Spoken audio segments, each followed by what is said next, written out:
Hi, and welcome to a romantic rendezvous lockdown.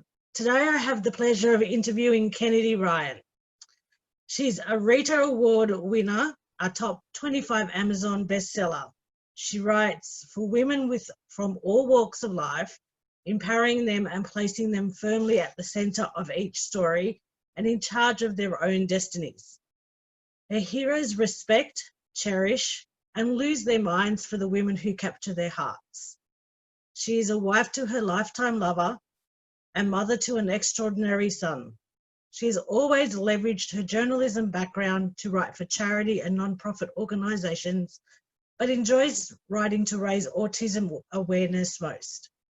A contributor for Modern Mum magazine, Kennedy's writings have appeared in Chicken Soup for the Soul, USA Today, and many others.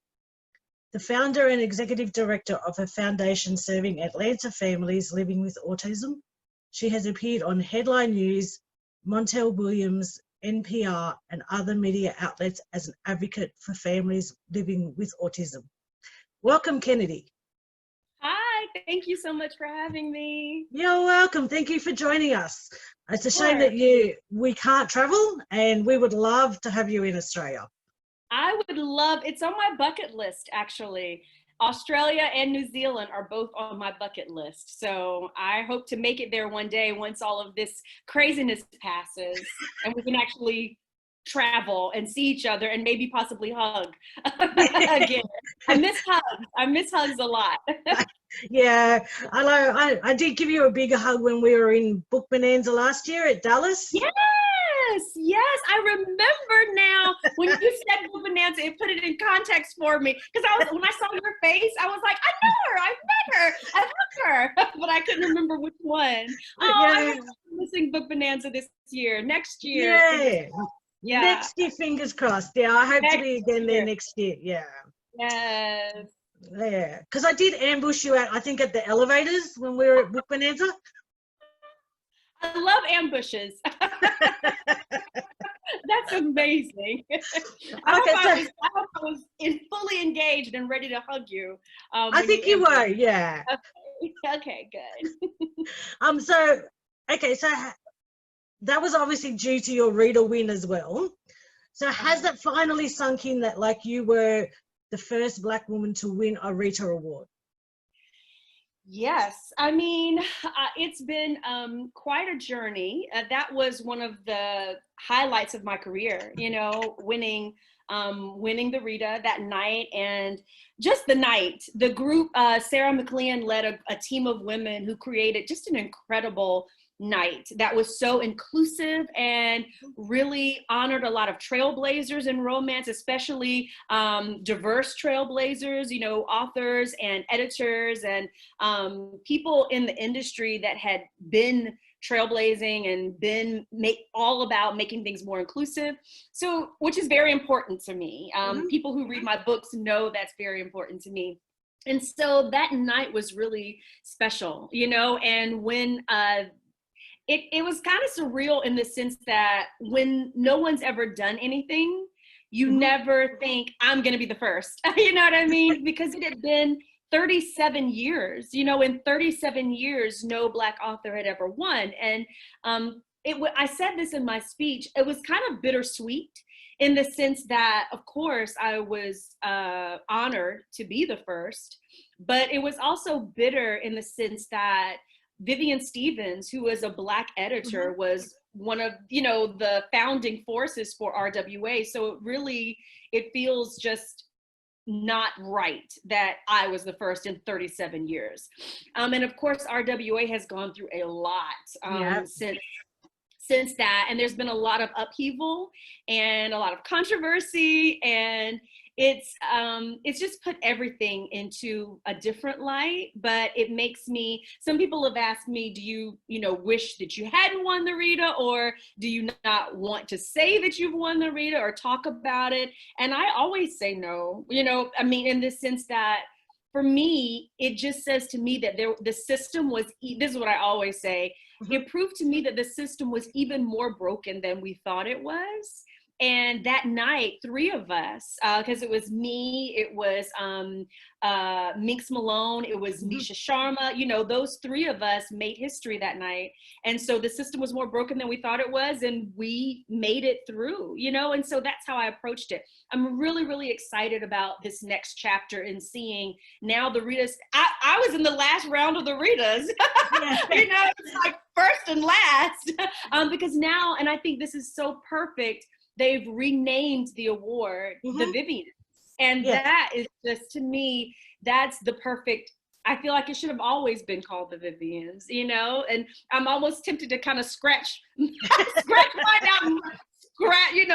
Vivian over everything, because that she's, you know, obviously she's such a hero in the romance community. And so I voted, you know, in with the current leadership, and it seems like the current leadership is really all about steering this ship in the right direction. And so I think a lot of us are watching to see what happens, and it's not easy.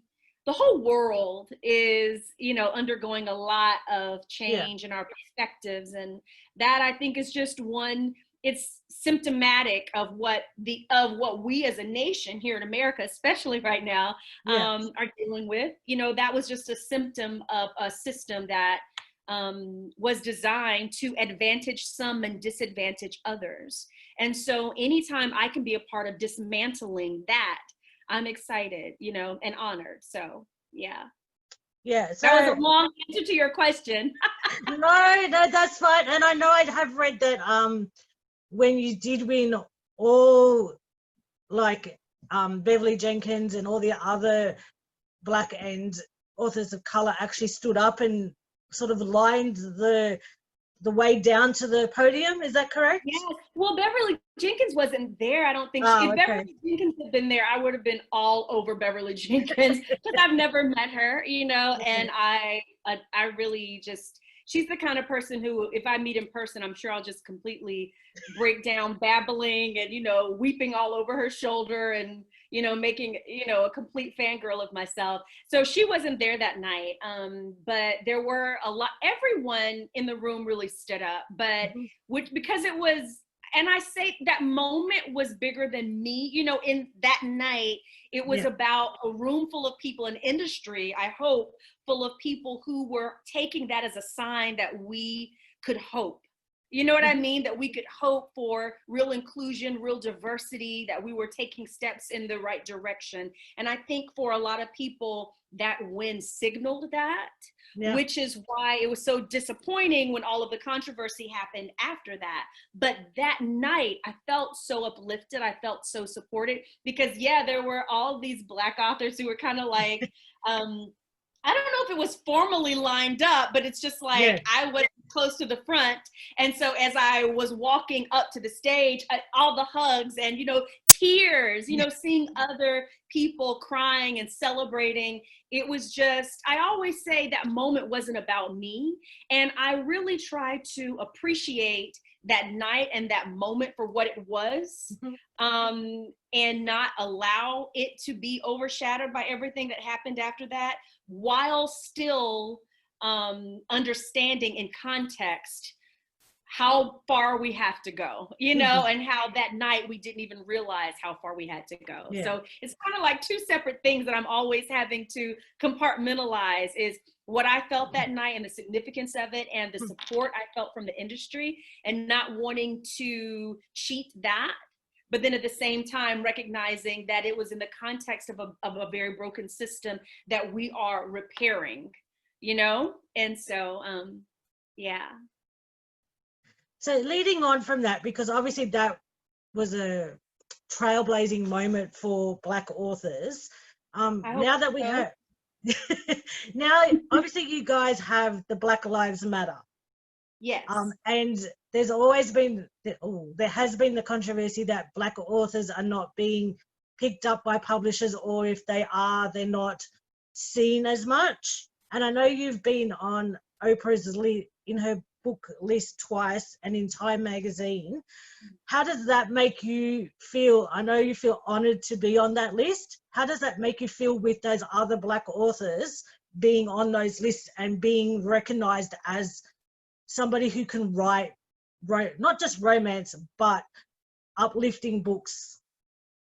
Yes. You know, what was really, there were a couple of lists with Oprah, and one of them was a list of authors who are Black romance authors, which was amazing. The second list was, there was an effort, I can't remember which week it was, but it came out of, I think, maybe Harper Collins. I could be getting that wrong. I shouldn't say it. But there was a division of one of the large publishing houses that made it Black. I think it was, I don't want to get the hashtag wrong because things are going in and out of my head. I think it was Blackout bestseller list. And it was basically an effort that whole week to promote Black authors and to get, ask people to buy Black stories, you know, to buy stories by Black authors. And so what was really cool to me was that Oprah not Oprah herself, but one of her editors showed, I think it was 4 books, you know, to promote for their Blackout bestseller list. Mm-hmm. And my book, Queen Move, was one of them. It was the only romance on the list, which was, first of all, I was just glad that romance was in the mix, you know, because so often our industry, our genre is derided, and I unfairly, ignorantly, you know, derided. And so I was really glad just to see romance present, you know, on that list. And I was definitely honored for my book to be the romance novel that was there. So that was amazing. And I love seeing the hashtags, and I love seeing all of the promotion for Black authors right now. That's amazing. The thing that I keep encouraging people to remember is that it can't be performative. You know what I mean? I don't want people to just say, you know, hashtag Blackout bestseller list, or, you know, hashtag Black Lives Matter. Support Black authors, you know, amplify the voices of Black authors, buy the books. You know, Black authors should see an impact, a real measurable impact. We should see more sales. We should see more editors and more publishers who are signing Black authors and giving them deals. But then also, of course, speaking of hashtags, publishing paid me, the hashtag publishing paid me was really big a few weeks ago, and it just exposed the disparity between what white authors are being paid and what authors of color are being paid. Close that gap, you know, don't hashtag me if you're not gonna pay me, you know, and not just me, but I'm saying when there are talented authors who merit the same pay as, you know, a white author, give it to them. And for me, I self-publish, you know, a lot, and self-publishing is empowering, because when there are publishers and when there are gatekeepers who say, well, I'm not ready to take a risk on a story because I don't think enough readers want to read Black stories or want to read stories written by Black authors, because I write all over, you know, my heroines are Latinx, they're Black, they're white, they're, you know, they're queer, they're everything. And so, but I'm a Black author, and if a publisher or a gatekeeper says, I don't want to take a risk on this story, or I don't want to pay you what this story is actually worth, I, as someone who has been self-publishing successfully for the last few years, can say, chucking up the deuces, I'll go do it myself. You know, I'm not in a place in my career and in my life where I feel like my stories or my future is hostage to anyone. You know, I determine what that will be. My readers determine what that will be. I don't have to wait for someone to tell me my story is good enough to publish. You know, so I think what's really empowering about self-publishing. And I'm a hybrid author, so my first 4 books are, you know, traditionally published. So, you know, and I will traditionally publish again if anyone will have me. You know, if I can find a partner who appreciates what I do, I'll do it. But I like options. I like control. I like creative control, editorial control, promotional control. And, you know, anybody who asks me, I will go on and on and on about the power of self-publishing, you know? So, but with Queen Move, did you go with a publisher for Queen Move? Did I see that correct? Yeah, well, with Queen Move, I went with a small press, which is like, so, you know, there's, you know, obviously like the big 5. publishing houses. And my first 4 books, like my debut novel and my first 4 books, are through one of the big 5, which was a great experience. And then I started self-publishing, and I've been self-publishing, most of my books are self-published. I think I started self-publishing in 2015. I could have that wrong. It might be 2016 because my brain is a sieve. I know that my debut was in 2014 with the traditional publisher. Blue Box is the small press that approached me about writing, and I hadn't done anything that wasn't self-publishing in a while. I had always said, when I go back, if and when I go back to traditional publishing, it will make sense for me. It'll have to make sense financially, and it'll have to be a partnership with someone that I trust with my brand. And so this isn't a large publisher. This is a small press, Blue Box Press. And they wanted to extend something I'd already done, like basically in a universe I had already created. And so it could have been the Grip series, it could have been the Hoop series, or the Soul series, but I had just written a duet called All the King Men, and it was the Kingmaker and the Rebel King. And a lot of readers wanted to meet Kimba, who was the best friend of Lennox, the heroine of those 2 books. And so I just really started thinking about her story. And she, even in the duet, was powerful on the page immediately. Yes, she was. She kind of burst on the page, and everyone was like, "Where is she? We want a book for her." And so when Blue Box Press approached me about writing something in one of those worlds, I kind of immediately knew I wanted to do All the King's Men. There were came down to 2 characters, and I don't want to talk too much about the other character because it could be a big spoiler for the duet for people who haven't read it. But there's a character who I will just say the character is Millie from All the King's Men, and I won't say much about her because it'll spoil what happens in the book. But, so that character goes through something pretty traumatic. I've read it, so I understand where you're coming from. You know what I mean, then. It's a kind of around the 50% mark of one of the books, and I get all the messages when people hit that point in that book. What have you done? So, and people ask me a lot about Millie and how she's doing in her book. And so it was kind of down to those 2 characters. Would it be Millie or would it be Kimba? And I just felt like it was Kimba's turn, And so I had a great experience with them, and I loved writing Kimba's story, It was a great experience. Okay, so let's talk about your characters.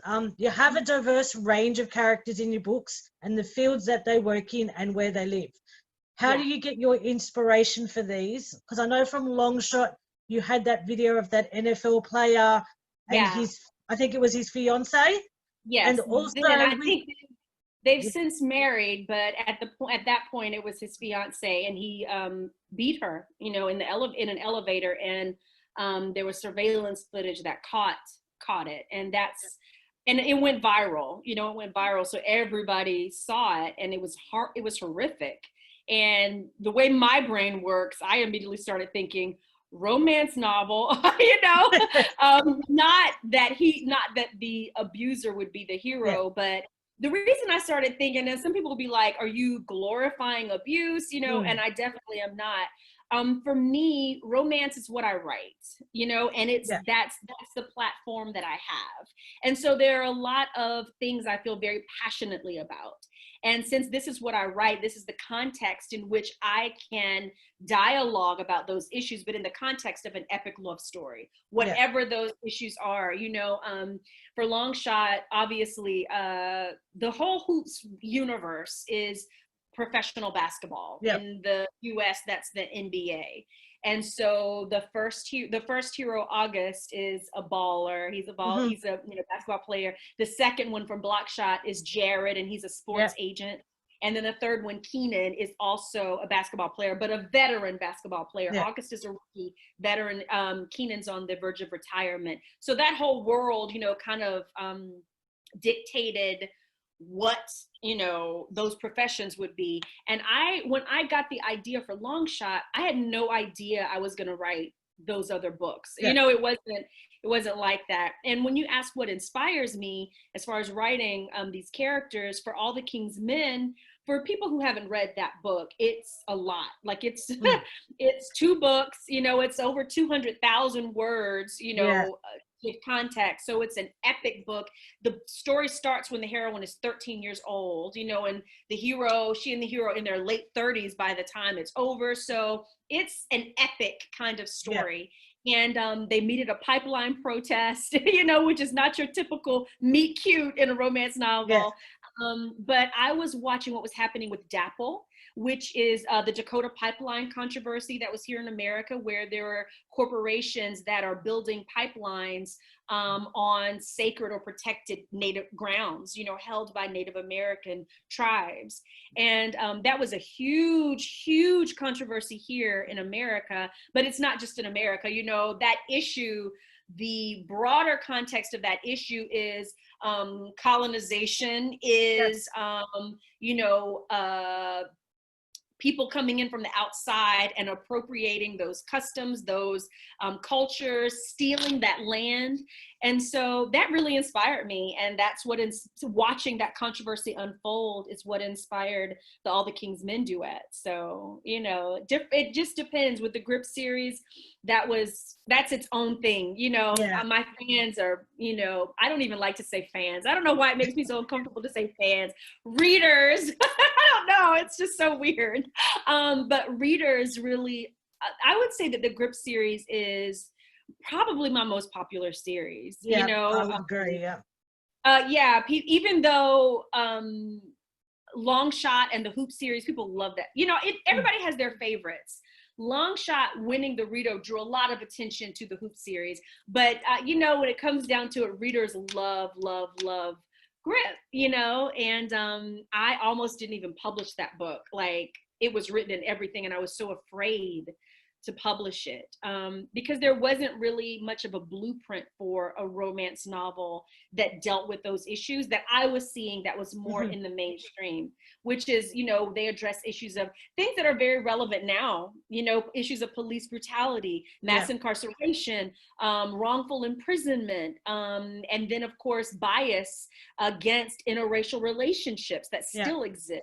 So all of those things in the context of a romance novel, I didn't look around and see a lot of people doing that. And I was just like, am I crazy?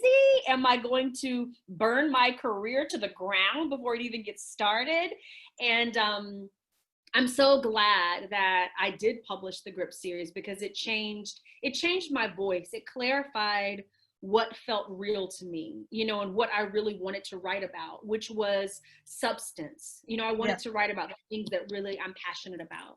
So. Is that where you got Rice and Kai from as well, from the Soul series? Yes. Well, Sorry, I was going to say, I know Grip and Bristol sort of branched off from there. And then also the emancipation of Rice from his parents. Did you get that from some story in, I don't know, about the news? What? It's so funny. This so rarely happens to me, but when it does, I move immediately. I had written I told you I had 4 books that, with the traditional press. I had written 3 of them, and I had 1 more book left on the contract. And in between the 3rd book and the 4th book, I said, maybe I'll try self-publishing, but I didn't know what I wanted to write. I don't dream. Like, I know that sounds weird. I don't dream. I'm awake, then I'm asleep, then I'm awake again. My husband dreams all the time, very vividly. He wakes up and he's like, oh my gosh, let me tell you this dream I just had. And he's like giving all these details. And sometimes if I was in the dream and I did something stupid, he's like, it's so real to him that he's almost like mad at me. And I'm like, it was just a dream. But I don't have dreams. And so when I do, I really pay attention to them. With the Soul series, I had a dream, and I could see it so clearly. It's the opening lines of My Soul to Keep, which is book 1 of the Soul series. And I woke up, and it was like I literally went downstairs and just started typing everything in my head, and it came out. It was like someone was dictating it to me, you know. And that opening scene, for anyone who has read the Soul series, the opening scene of My Soul to Keep, her mother is dying. Yeah. And that scene just, it unrolled like a scroll, you know, when I woke up out of that dream. That's only happened to me one other time. And that was, so that series came first. And that's Yep. what inspired that story, was the dream, you know. And I could see it all so clearly, you know, this girl I'm from country, you know, Yeah. like the backwoods here in America. I'm a country girl. And so it was a country girl who had all this ambition, but had stayed home to take care of her mom. And when Yeah. her mom passes away, you know, her friend encourages her to go to LA because she's so talented. She can dance, she can sing, she can act. And she goes, you know, out to LA, and she encounters who you mentioned, Ryson. Yeah. And was this child prodigy who ended up emancipating from his family. And he's like huge, you know, huge, yeah, rock star, huge, but like Coldplay kind of rock star, huge, you know, piano. And I have a musical background. Yeah. So that was really vital for me. It was very real for me. And Grip and Bristol were just there. You know, they were characters in the story. Yeah. And it was two of my, one of my beta readers, Margie, who's been with me since book 1. She was like, when are you going to write Grip's story? And I was like, I'm not. And she goes, oh yes, you are. You're writing Grip's story. And I was like, am I? And she was like, that you have to. And that's really, you know, so that's how the Soul series started. Yeah. And the Grip series, it was different in the sense that those characters were already established. And I just put myself in their shoes and said, what would it really look like for someone who was this high profile, who was an activist on behalf of his community? He's Black, and who falls for this girl who isn't. And I didn't have to make very much up. It's like Childish Gambino last year, who's Black and involved with a woman who's not white. He had all this, you know, met all this controversy when he did the song, This Is America. I don't know if you remember that song that Childish Gambino did. But also, his name is also, why can't I think of it right now? I hate it when I do this. But he also does Atlanta, and I can't think of his actual name right now because my brain is a sieve. But Childish Gambino, and he's also an actor. He was also in, I think, Community. Anyway, so he did This Is America, and there were a whole lot of people who came out and said, you don't have the moral authority, or you don't have the grounds to talk about these issues of race when you have chosen to be with a woman who is not Black. And I was like, why? Do you know what I'm saying? Like, and that's something that I've seen a lot with Black men who are activists and who are vocal, who are not with women from their community. And so there was a lot of actual, I didn't have to make it up. You know, this is a real issue, a real tension. So, yeah. What about the emancipation of Rice from his parents? Where did you get that from? You know, I don't even know. I mean, it's just as I started thinking about him as a very broody kind of introverted, kind of very, very private, but incredibly gifted musician.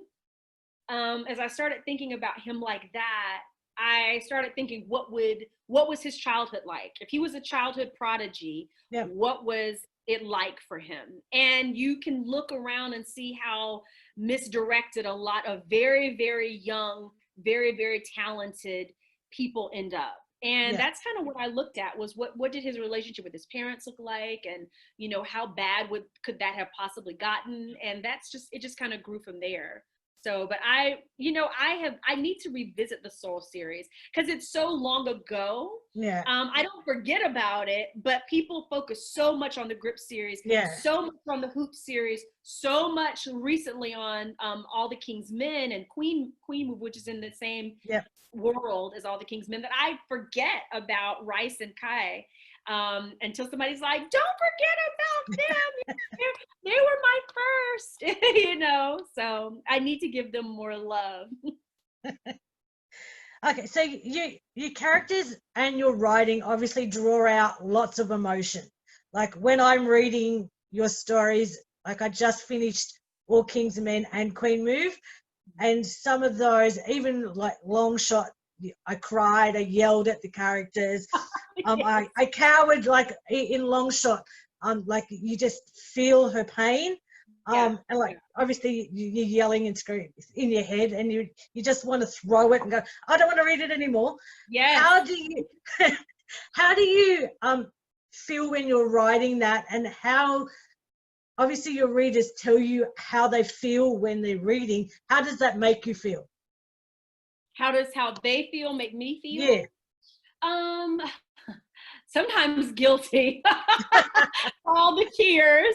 Honestly, it is for me, and it depends on the book. Yeah. But I write with a very specific purpose in mind. Every book. You know, every book, there's something that I'm passionate about that usually it's something I want to shine more light on. And so when readers have a visceral response to the work, to the story, that's such a touchdown for me. You know, when to feel, because that's what I want when I write. I want to feel. And what is most rewarding for me is when that thing that I wanted to shine light on, when that thing that I wanted to draw attention to, there's a pivot in people's hearts or in their perspective and their way of thinking about that issue, or they had never considered it before. Like a lot of people tell me that when they read All the King's Men, they had no idea really what they knew generally what the history of Native Americans was in this country, but they didn't know about missing and murdered Indigenous women now, you know, and seeing the legacy of those things now. And with Long Shot, I mean, you can't imagine, first of all, I'll say Long Shot has content warnings for a reason. Yeah. You know, there are some people who just will never be able to read that book, and that is totally fine. And I always, when people are like, oh my gosh, I'm about to read Long Shot, I'm always like, read the content warnings, read the reviews, take care of yourself, because I understand that that book, when I was writing it, it was painful, you know, so I know that it's difficult for people sometimes. So with Long Shot specifically, I've gotten messages from women who said, I read Long Shot and now I'm leaving an abusive relationship. I read Long Shot and I haven't talked to my mom, who I grew up, you know, we grew up in an abusive house. I haven't talked to her in years. I called her last night. I read Long Shot and now I'm volunteering at a shelter. You know, like for me, that kind of response, it's not just like I read a romance and I really liked it. That is great too. Like I love that too. But when readers' response to me really tells me a lot about, did I nail it? Like, did I accomplish the mission I set out to? It's not sales. It's not rank. Like those things are great, but it is hearing from readers that what I wanted them to walk away with, they did. That's success for me, because that's really what motivates me to write. Yeah. So obviously I've read also you have the journalism background. And when you started to write Long Shot, because of that video, you stopped yourself because you said you had a lot of bias because you weren't in that, you've never experienced that sort of relationship. Right. So that you went and spoke, like you obviously stopped writing and you went and like spoke to women in shelters, women that had experienced that, social workers. How did that affect you? A lot. I mean, the book would not exist as it does had I not stopped writing at that point. And some people don't realize I started writing Long Shot, you know, Still is the last book in the Grip series. I started writing Long Shot before I wrote Still. It was a 2-year period of writing Long Shot. And some of that was just research and interviews, obviously. But like you said, I'm like, oh, I've got a story. And I didn't even fully have the story. I just knew what I wanted to do. And I started writing. And I started encountering my own biases, like you said. And I realized I've never lived this, you know, and I, like so many of us, have a lot of preconceived notions about why women stay in those situations. And there was a lot of judgment. And I'm not saying that all women stay for the same reason. I'm not justifying what anyone does or why they choose to stay. It's not my place to do that. but I did have a lot of judgment around those situations and for women in those situations. And so, like you said, I closed the computer and I just started interviewing survivors. I interviewed survivors, I interviewed shelter workers, I interviewed social workers, shelter workers, survivors, a lot of them. And two of them in particular, Natalie and Paula, I was interviewing them and they ended up, the book is actually dedicated to Natalie and Paula, and they were survivors and they became my alpha readers and literally walked with me every step of the way. And they had a personal stake in it because they wanted to get it right. You know, they wanted to see it done right. And they had never seen, in the context of romance, their story told so nakedly, so raw, but also respectfully. And really, for me, I really wanted to dig in. I'm a feminist. And so for me, I'm always about tearing down the patriarchy and interrogating the systems that disadvantage women. And so I really, as I started interviewing women and really started digging into it, I realized how much patriarchal advantage is a part of why a lot of women stay, especially when they have children, you know, with their partner, a partner who's violent or abusive. When you have children with that partner, it really becomes complicated in a lot of situations because our system protects their paternal rights so much over the safety of women. So it happens, like obviously it happens in Australia as well. Yeah, you see everywhere. Stories in the news. Yeah, it's everywhere. Okay, so why are your books so long? They are, aren't they? Like, obviously, Soul and Group series are 3 books long. Yeah. Kingsman is a duet, and I understand it's over a period of time, and you needed that for that story. Yeah. But is that because you're trying to, I don't know, pour everything out and it needs that? Some of those books obviously need that length of time. Oh, I wouldn't write a story that I didn't feel called for it. You know, like Queen Move is just one book, but it is still, I think the average romance novel is somewhere between like 65 and 80,000 words. I haven't written an 80,000 word book in my whole career, unless it was like a novella, you know. Just to give context, you know, if the average romance novel is between like 65 and 80,000 words, Long Shot is 130,000 words. So it's basically like 2 romance novels in one. But for me, I think it harkens back to, I was on a podcast last week with Sarah McLean and Jen, who host Fated Mates, which is one of my favorite podcasts. And we were talking about what blooded us as romance readers. You know, what are the stories and who are the authors that first kind of imprinted on us? And I'm old, you know, I started old school. Like I started reading romance when I was like in the 8th grade, and I'm in my 40s. So me in the 8th grade is in the 80s. That is like the height of, you know, like Kathleen Woodowitz, like The Wolf and the Dove and A Pirate's Love and all the stuff that a lot of those stories now don't hold up well because of, you know, feminism and because of, you know, it's rape culture and a lot of things. A lot of those stories don't hold up well. I'll just say that. I want to put that out there in case anyone thinks I'm like, we should all be celebrating the rapey books. That's not what I'm saying. But a lot of those stories are epic. You know, a lot of the story arcs take place over a long period of time or are set in war, are set in, you know, these huge kind of atmospheric settings. And for me, that appeals to me, you know. So when you talk about something like The Kingmaker, it is 2 books, it's a duet, and a lot of people are like, you're just doing that to make more money, like, you know. And I know they say that because a lot of authors will do like a short book and then another short book, and they're like, they could have just made that one book. If I had made All the King's Men one book, it would have been 200,000 words, which is essentially 4 romance novels. So I like telling epic stories. I like I said, in The Kingmaker, it starts when she's 13 years old. you know. And with Grip and Bristol, it's so interesting because the Grip series starts when they're, you know, in college, and they're almost 40 by the time the series is over.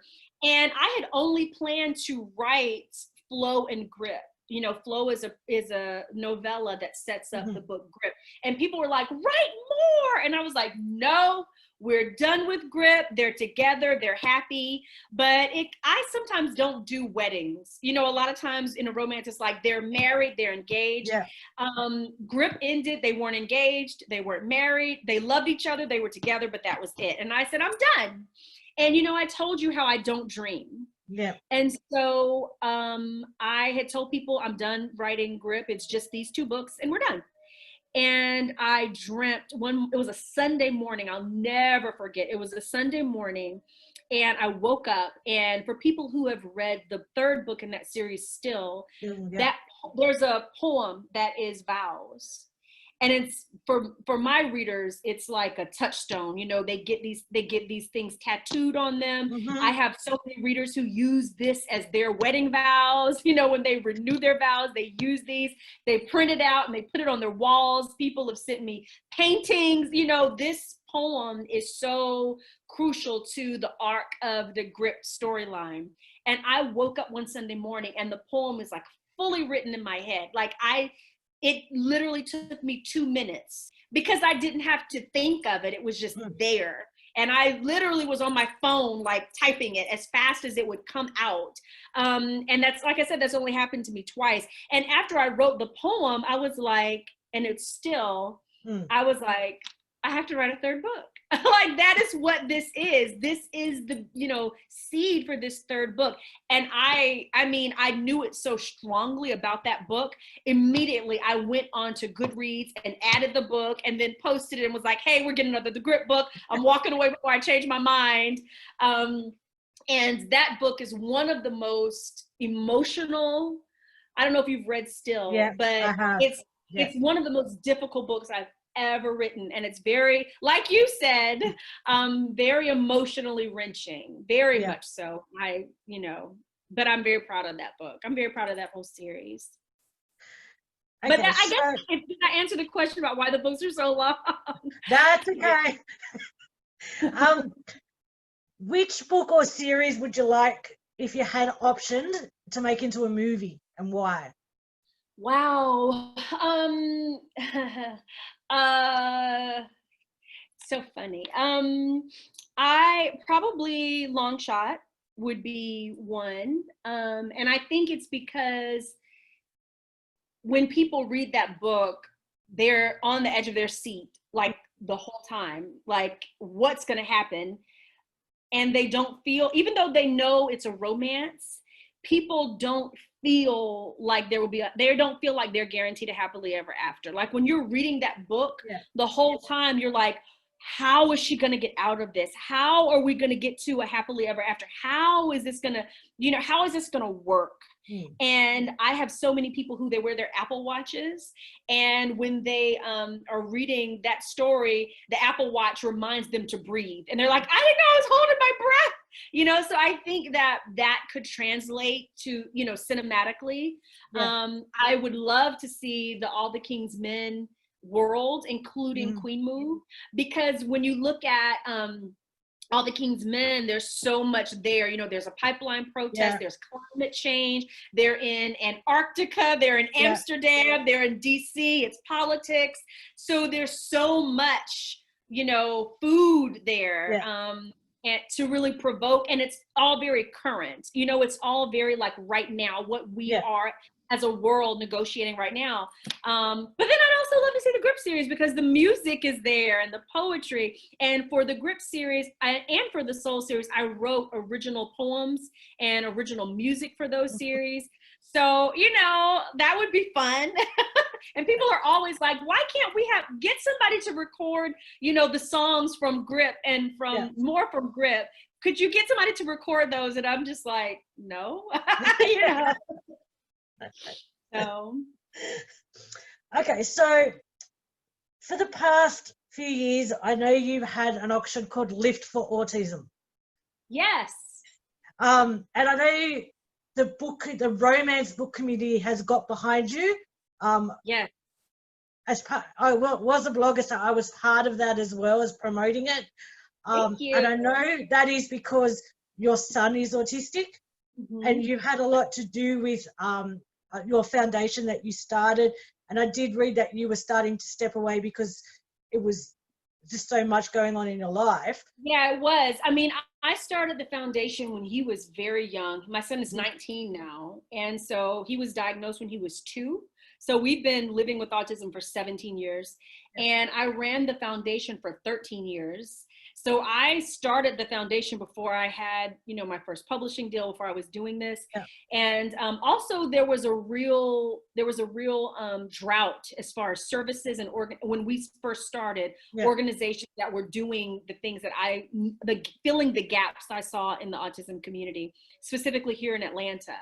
And so things have really evolved a lot, and I see a lot of organizations doing those things now. And so I can point people to those organizations, and at the same time pour my resources and my energy into something that's more in step with my current life, you know, with my current career, which is books. And so that's why I started shifting my focus to something like Lift, because that's in rhythm with the people I'm associated with now, with what I'm doing with my life and with my career. And I'm passionate about the romance community, about the industry and the genre. So transitioning to Lift, which I co-founded with another author, Ginger Scott, who's precious to me, it made a lot of sense, you know. It's something that I love seeing the romance community that I'm so passionate about and that I love so much. I love seeing that community rally around, you know, the cause of autism, which is so, so, so close to my heart. So it's been amazing. Okay, we need to wrap it up now. And I'm very grateful that you came and joined us, Kennedy. And we would, like I said, we would love to have you here in Australia. Yes. Once COVID, we figured COVID out, let's do it. Okay, so I'm just going to get you to hold up your sheet of paper again, please. Up a little bit more so we can see that. That's it, and just a little bit closer. A little bit closer to the screen. Up, up, up, up, up, up, up. We can't see you. There we go. No, a little bit. That's it. All righty. Thank you very much, Kennedy. Absolutely. Thank you for having me. No worries. I hope to see you in Book Bonanza in Dallas next year again. Yes, ambush me again. I will.